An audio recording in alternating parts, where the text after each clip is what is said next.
जिस्म का वो कौन सा हिस्सा है जिसमें खून नहीं होता? कहाँ पे नहीं होता? कौन सा ये सारे जिस्म में खून होता है। या मेरे को था, मैं भूल गया शायद। बोल गया मुझे देख के आप? हाँ मेरे को याद नहीं आ रहा फिलहाल। उंगली।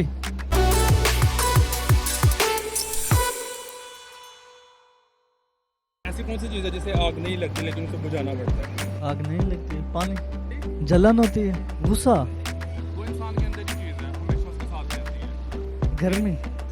दिल की आग जिसके थ्रू लगी है ना, आप उसको याद करें तो आपकी दिल की आग जो है वो ऑटोमेटिकली बुझ जाती है। बिजली तो नहीं है। ये बहुत बड़ा मुश्किल सवाल है।